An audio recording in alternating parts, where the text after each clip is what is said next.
All right, so we begin with the first exercise, which basically talks about, or it's an introduction to sense, right?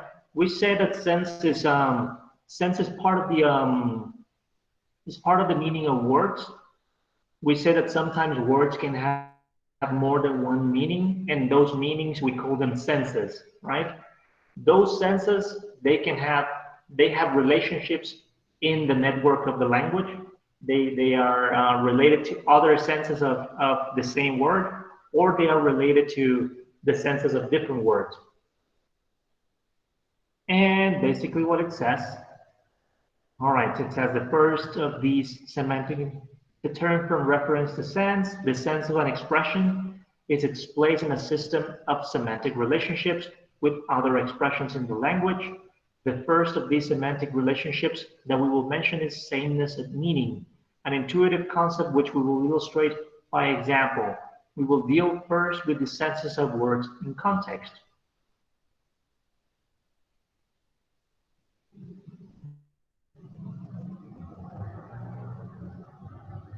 All right, so if you're not on the same page, if you need some more time, just tell me there in the comments and I will wait. But for the moment, since I think everyone's kind of ready, we're going to begin.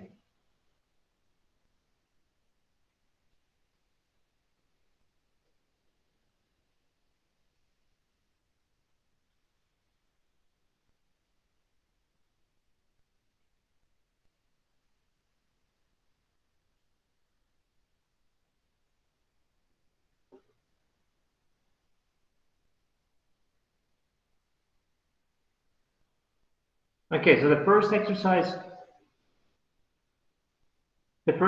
says or tells you to say whether the pairs of words in the curly brackets in the sentences below have approximately the same meaning or different meaning. And that's basically what some of the basic sense relations. Some of the basic sense relations is when the senses of the word are very similar. So for example, in the first one, almost and nearly. I almost fell over or I nearly fell over.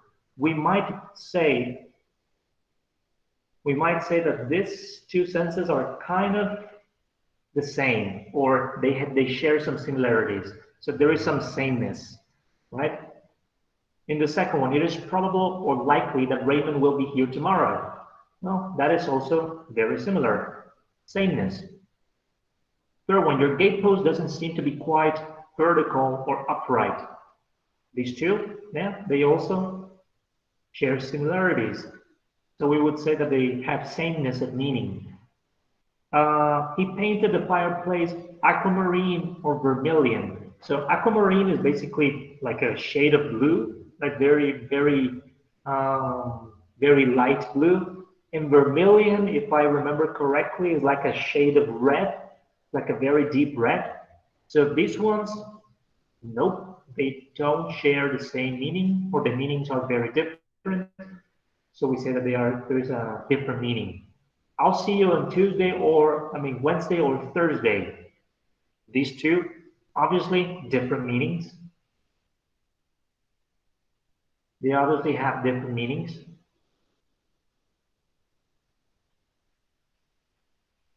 So we can say, I'm going to show you just some notes that I have.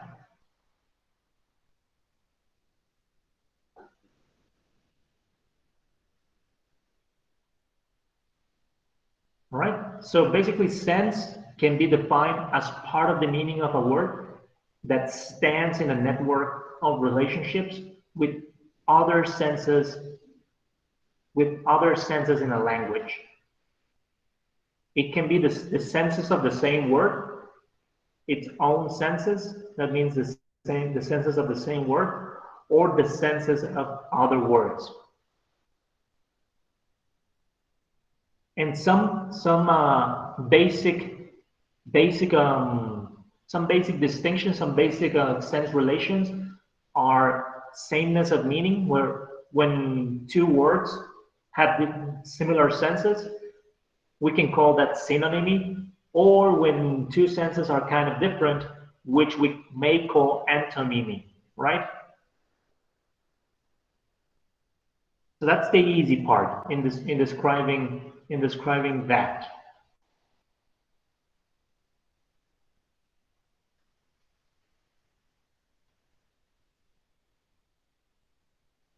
Okay, so let's move on.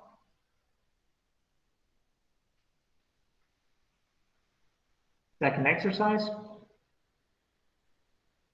Okay, so we can talk about the sense of words, and that's easier to do. It is easier to talk about the senses of words because words are more stable, but we can also talk about the senses of phrases and sentences. Maybe not in the same precise way in which we can talk about words because words are like fixed in language, but sentences are more variable, right? Sentences can be different or you can create different sentences. So it's a little bit more difficult to talk about relationships between sentences, but anyways, it is possible to do it. For example, so it says intuitively, do the following pairs mean the same or nearly the same thing? So Rupert took off his jacket and Rupert took his jacket off. Yeah, they basically mean the same thing. Or they have very similar meanings. Next one, Harriet wrote the answer down. Harriet wrote down the answer. Yes, they basically share the same meaning. Number three, bachelors prefer redheads. And the other one, girls with red hair are preferred by unmarried men. Yes, on a very basic level. Yes, this means basically the same thing, right? So again, we can talk about the senses of words, and we can also talk about the senses of sentences and phrases, even though it is more difficult to do it because sentences, as I said, are more variable. They can vary so much more than words. Words are more stable, so it is easier to analyze relationships between words more than analyzing relationships between sentences, but it can be done nevertheless. So again, let me go back to some of these conclusions. And the exercise we just did is basically synonymy in sentences, right? Phrases and sentences have senses, and they also stand in similar relations to synonymy or antonymy, right? Because some sentences can also be opposed to each other. Okay, this second part of the exercise is very interesting. Let's see. In some cases, the same word can have more than one sense. So when they say the same word, remember the difference between words, tokens, and lexemes. There is a difference between the physical form of the word, what we call the word form, and the lexeme, which is the abstract concept. So sometimes you have the same word form, but different lexemes and different senses. So for example, does the word bank have the same meaning in the following sentence pairs? I have an account at the Bank of Scotland. So this is the bank for finances, and we steer the raft to the other bank of the river. Do they have the same meaning or something similar? So the answer is this one, no. Even though the forms are the same, bank and bank, they have the same form, but the lexemes are different because those two senses are so far away from each other. Bank of Scotland and Bank of River. Number two, the DC-10 banked sharply to avoid a crash, and I banked the furnace up with coke last night. These two used as verbs. No. Esa es un poquito más enredada, pero básicamente este primer esta primera sección, donde dice bang sharply, relativa a un avión, es simplemente girar agresivamente. Cuando un avión o de pronto un auto giran, hacen un giro inesperado y es demasiado brusco, se levanta una de las partes del avión del vehículo en general. Eso también es bang, como tomar un giro muy brusco.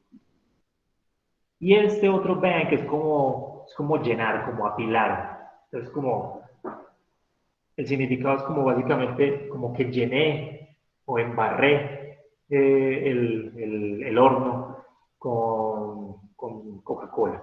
¿Sí? Those two meanings are very, very different. Very, very different. Even though the forms are the same. So what conclusion can we get from here? Well, apart from the conclusion from the document, right? We can say that in some cases, the same word form. In some cases, the same word form can have more than one sense. More than one sense. Depending on how close or far those senses are, this is important. Depending on how close or how far those senses are, we can distinguish one lexeme with several senses, and we call that polysemy or polysemy, or different lexemes with different senses which happen to have the same form. And we call that homonymy.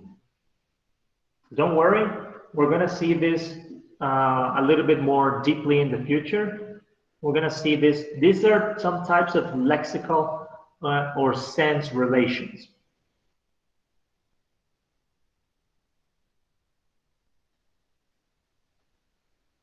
So in this case, bank and bank are something that we call homonyms.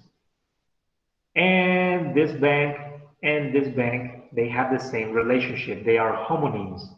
They belong, they have the same form, but the senses are so different that we consider them different lexemes.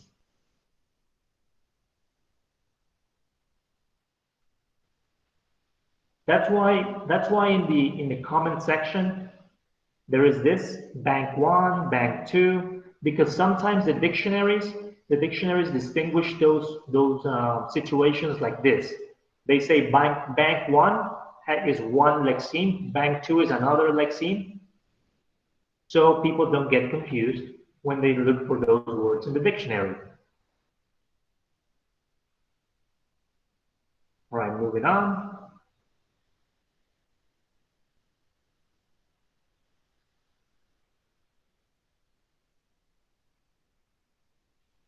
Okay, we say that there is also a possibility to do the same thing I did in the previous exercise with sentences. There are some sentences in which the senses, or basically there are sentences that can have more than one sense, right?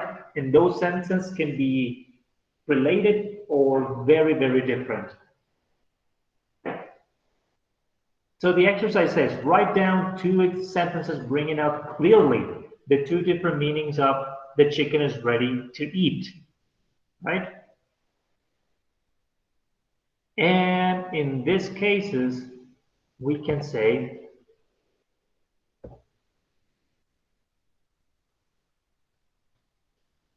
let me do that here.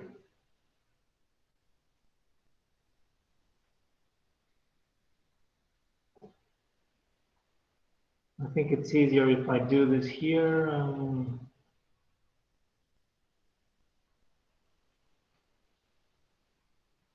All right, we can say the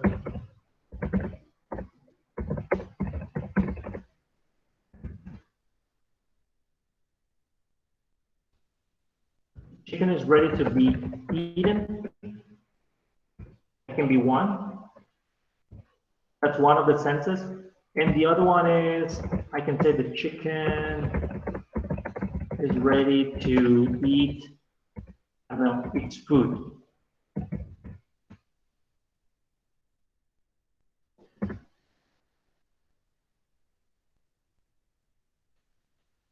All right, these are two sentences that bring different senses of this sentence. When you say the chicken is ready to eat, you can mean two things. You can mean that someone is going to eat the chicken and the chicken is ready to be eaten, or that the chicken is the one that is going to eat and that he's going to eat some food and that the chicken is ready to eat his food. You see? There are two different senses for the same sentence. In this one, the chicken dies. In this one, the chicken lives and eats food. And those two senses are kind of different.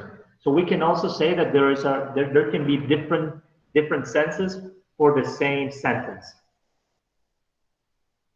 All right, the second one, write down two sentences bringing out clearly the two different senses of he greeted the girl with a smile.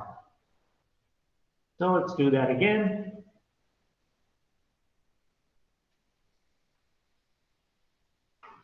And we can say,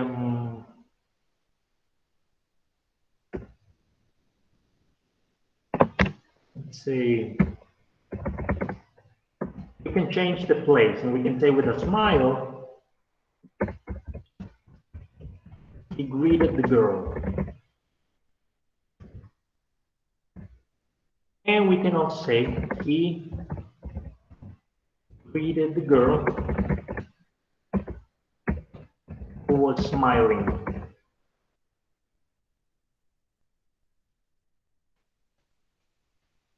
And in this case, again, we have two different sentences that explain two different senses of the same sentence. Okay, this one is a little bit more difficult to explain.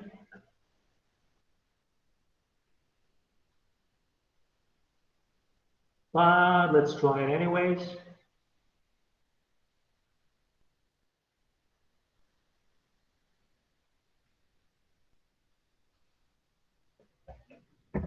One sense can be he took a turn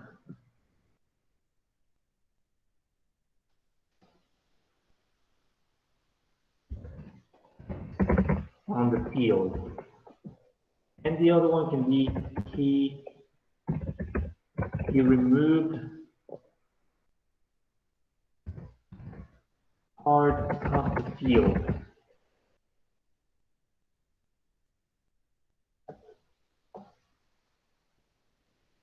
All right, the essence of this one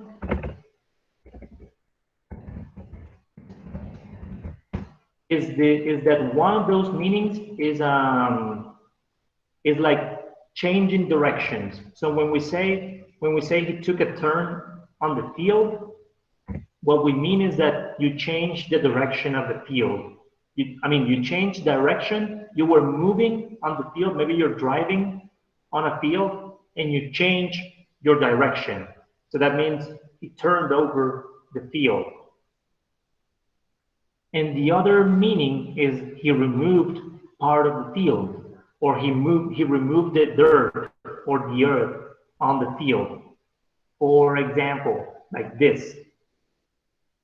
This is mostly in agriculture when they use these machines. When they use those machines to remove some of the field, some of the ground in order to plant seeds and stuff like that, that is also turning the field, turning over the field. So this is what I mean with the different meanings, of turn over the field, right? And the general idea is that these three sentences can have very different senses. They can have very different senses in the same way that the same word form can have different senses too. That's basically what we were meaning to say.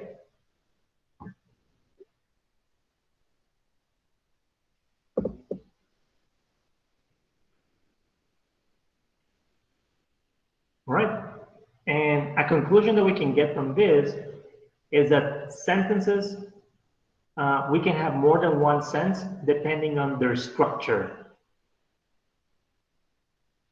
Right? Depending on the structure of the sentence, we can have more than one sense, and we can call that ambiguity, which some of you studied on syntax last semester.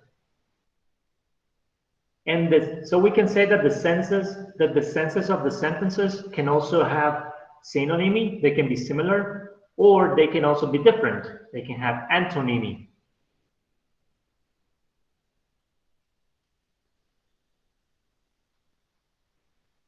Okay, so moving on.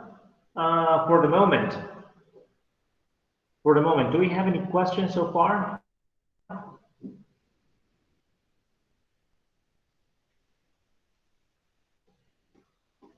All right, not so far. Okay, so moving on for the moment. All right. So the exercise continues here. It says that we talk about the relationship between, or we kind of talk about sense in relationship to reference. And since we already said that reference is a relationship between language and the world, sense, it's a little bit different because not every expression of a language has a thing in the world that it refers to. So for example, when we say the practice is, the exercise is, do the following words refer to things in the world? Almost. Well, no. It is very much grammatical. Probable. Well, no. Is that something something that we can point in the world? And does it refer to something in the world? No. If? Nope. And above? No. And here is where there are some differences between sense and reference. Not every word that has meaning has a referent, right? We already talked about this. There are some expressions that don't have referent, right? That they don't have reference. But every expression of a language that has any meaning, we can say that it has sense, even though it doesn't have a referent or an object in the world.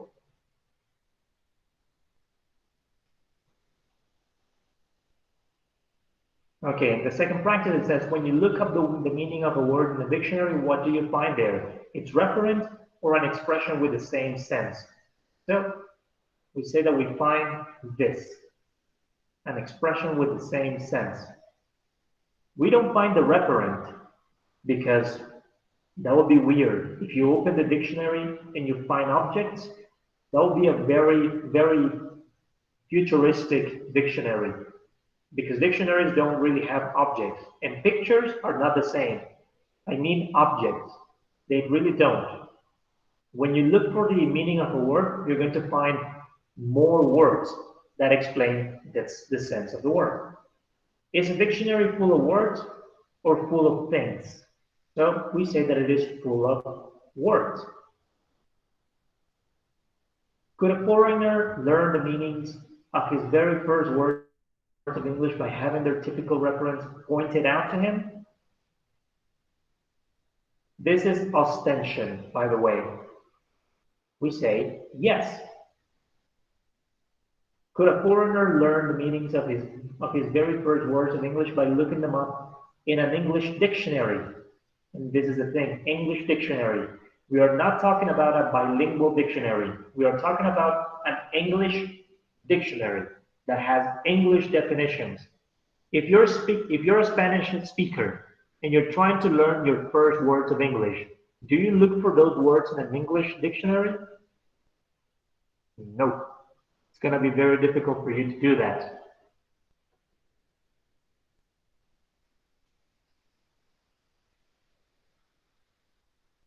So this is where we say that there is something very circular. There is a problem of circularity in language in which some expressions that don't have referent, you cannot explain those expressions, or you can only explain those expressions in terms of other words. That's basically what it means. So sometimes the senses of the words don't correspond to objects in the real world, and you have to explain those senses with other words that have other senses too.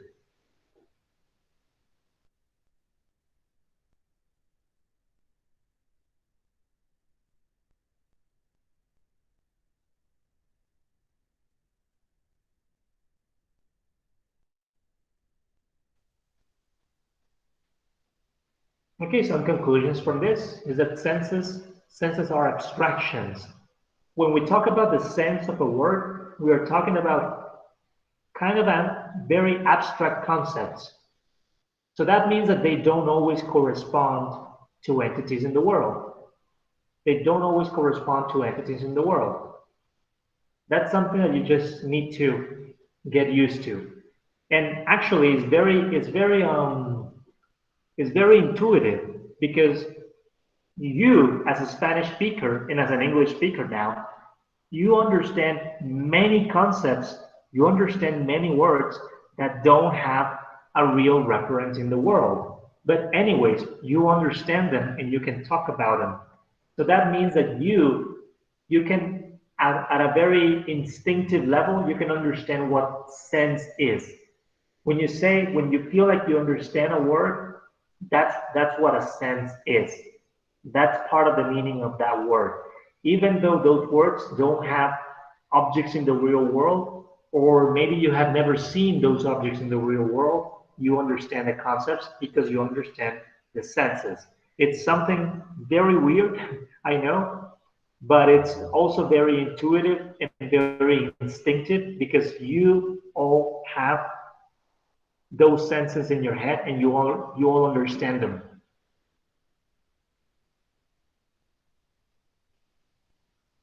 All right, moving on. We're almost at the end.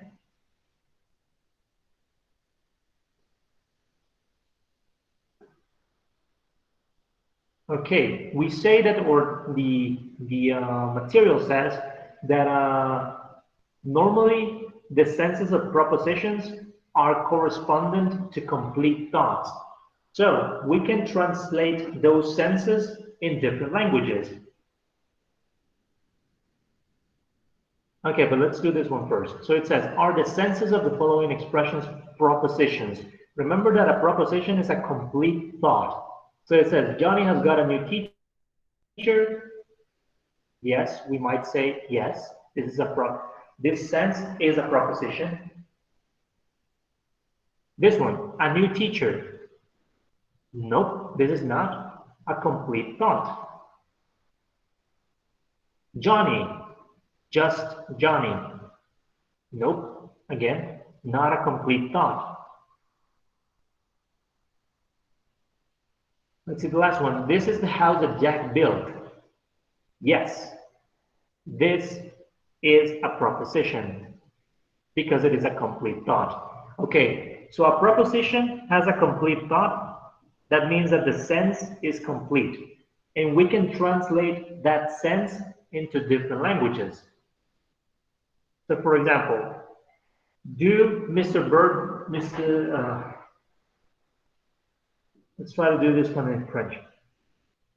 Let's say this would be Monsieur. So Monsieur de Je, c'est ce matin. And Mr. Burger shaved himself this morning. Do they express the same proposition? Yes, more or less the same. Do the two sentences in one have the same sense? Yep, they also have the same sense. We can totally say that. Next one, do the expressions ce matin and this morning have the same sense? Roughly, yes. And do the expressions terrasser and shave himself have the same sense? Hmm, basically, yes, more or less. And the last one, does in, oh, this word in German. I've been watching Dark, but that doesn't mean that I have a good German pronunciation. So I'm not going to try to do this one. But basically, does this have the same sense as an unmarried man? I'm just going to save you the trouble to look for this word, but yes, they basically mean the same thing. So that means that some senses or senses of words and sentences and basically propositions, they can be translated from one language to another. Well, with some problems. We remember that not all languages have the same construction, so sometimes some things can change. But roughly, you can say that you can translate or you can find the same sense in different languages.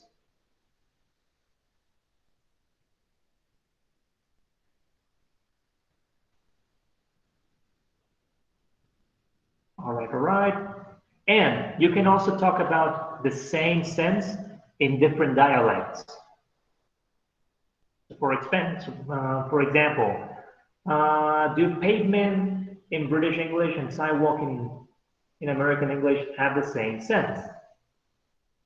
Yes, they basically do. Do pal and chum have the same sense? This is from British and American. Yep, they basically have the same sense. Can expressions with entirely different social connotations have the same sense? For example, can the following have the same sense? People walking in close spatio-temporal proximity, people walking near each other. These two sentences have very different social tones, right? But in the literal meaning, do they have the same, more or less the same sense? Yes. This is a difference in dialect, a difference in the I don't know, the tone that you use to speak, more social, more casual, more technical, but the sense is preserved in these two sentences. All right, and they finished talking about the relationship between reference and utterance, and we say that reference is related to utterances because they are both actions of the speaker, right? And they are performed in particular times, just like utterances. Remember that utterances are events that happen in one time and they disappear completely. So it says, would this be John is putting on weight these days, and imagine that a friend of ours, uh, of the author of this book, happens to utter the same sentence to us one day. So basically, if you say John is putting on weight these days, and someone different says John is putting on weight these days, someone different, a different person, would this be a case of one utterance or two? So we would say that this is a case of two utterances. Remember, every time you say something is a different utterance. Number two, would the John here, would it be the same John or two different Johns? We say that it is two different Johns because we assume that you know one person and I don't know, these other people, they know a different John. So the act of reference is different in these two utterances. We have two different acts of reference and two different utterances. And that's basically the relationship between reference and utterance, that they happen they are actions of the person, and mostly they differ between the people that do those actions, right? Normally, when you have two people mm, producing utterances, they most of the times they're going to also do different acts of reference.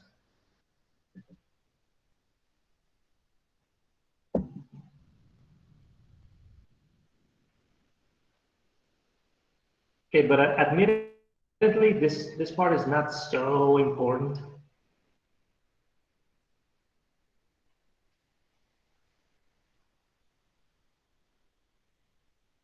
And lastly, the document talks about the difference between mean and meaning when we use it for reference or for sense. To talk about the sense of a word or to talk about different acts of reference.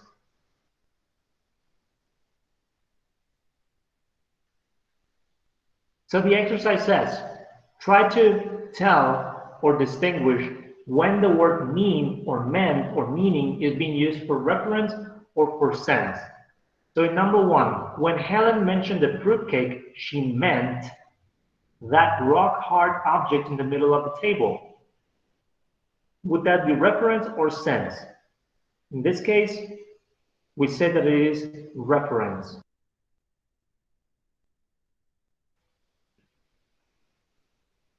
Well, because we are trying to, in this sentence, that person is trying to point to an object in the world. Number two, when Albert talks about his former friend, he means me. Again, in this case, we are trying to talk about an object in the world. So this is more an act of reference. Number three, Daddy, what does unique mean? So we are talking about the meaning of this word right here. We are talking about sense. And number four, purchase has the same meaning as buy. So we are doing a relationship between this word and this word right here. That means that this talks about sense, the meanings of the words. Number five, look up the meaning of apoplexy in your dictionary. This is more about sense too, about the sense of the word. And lastly, if you look out the window, if you look out of the window now, you'll see who I mean. So this is more an act of reference.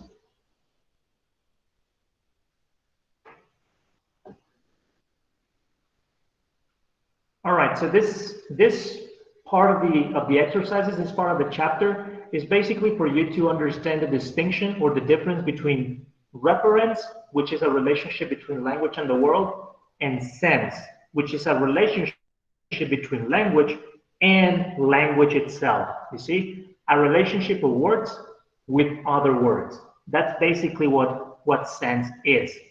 If we can understand that, we can begin studying different shades of those senses, different types of relationships, and different ways that those senses have different meanings. And from here, we can jump to types of meaning. All right, because of time, it's already 10:30. We're going to do this on Friday because I don't believe, well, I think that we're going to start a topic, and the topic is kind of, it needs more explanation. I'm not going to be able to do it in half an hour. So for today, we're going to leave it until here and see if you have any questions about this document, these exercises, which basically talk about the difference between sense and reference. But we're going to talk about types of meaning on Friday, and I'm going to give you time to read the document again or read it for the first time if you haven't read it before. And we will talk about types of meaning on Friday. And based on types of meaning is that we're going to do the activity that is going to replace the midterm. Remember that. For the moment, we cannot take notes. We cannot take grades. I cannot assign any tasks for grades until the 20th, right? Remember that the university told us that we cannot have any grades until April the 20th. So after that, I'm going to tell you what we need to do in order to do the quote midterm, right? Which is based on the document of 7 types of meaning. So again, I'm going to give you time to read it again for Friday, and we will talk about those topics and discuss those types of meaning with more time. For the moment, do you have any other questions about chapter 2, about mental representations, and about sense, about the sense of what sense means, or what we just talked about, the difference between reference and sense?